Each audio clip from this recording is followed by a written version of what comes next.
Welcome to the AI Research Roundup. I'm Alex.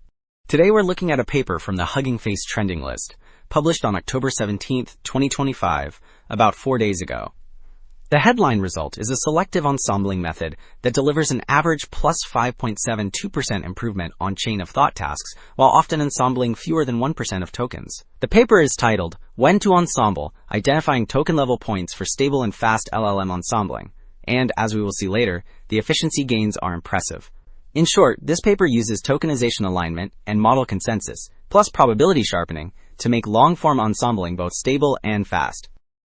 Alright, that setup just established why selective ensembling matters. Figure 1 shows the core failure. The figure illustrates the OOV-like token problem, where mismatched tokenizers split or merge a word differently and corrupt the next token probabilities.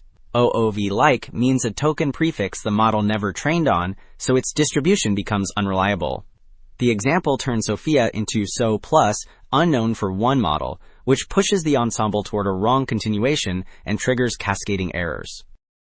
So, Figure 2 shows why naive token by token ensembling breaks in long outputs.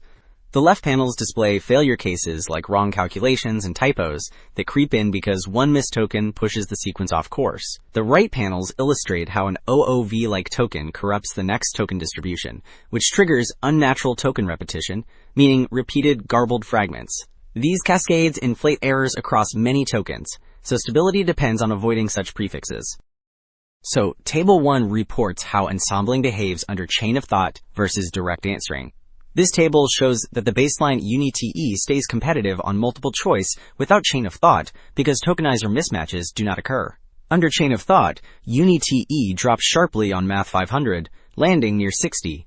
The selective method recovers accuracy, reaching about 78 on Math 500. It also climbs to about 91 on ArcC with chain of thought. On MMLU Redux with chain of thought, it posts roughly 78, which slightly exceeds the baseline. Well, Figure 3 shows how the method turns selective ensembling into a generate, verify ensemble loop that stays both stable and fast. The drafter proposes a short look ahead.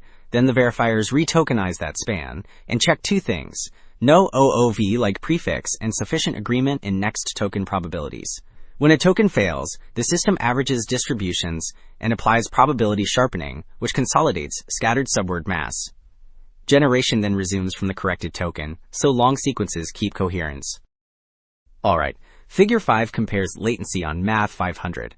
The plots show that selective ensembling tracks the single model lines, so decoding hundreds of tokens stays close in time.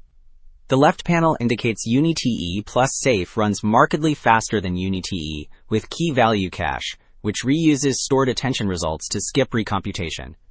The middle panel shows GAC plus safe similarly matches single models.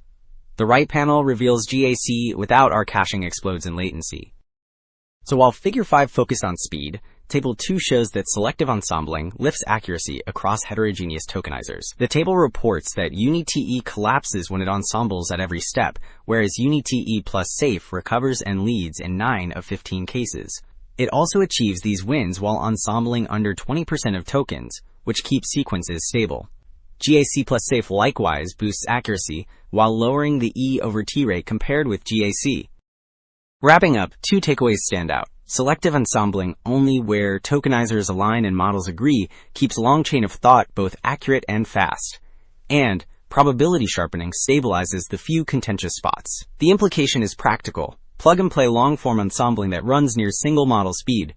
That is it for this episode of the AI Research Roundup. I am Alex. Thanks for listening.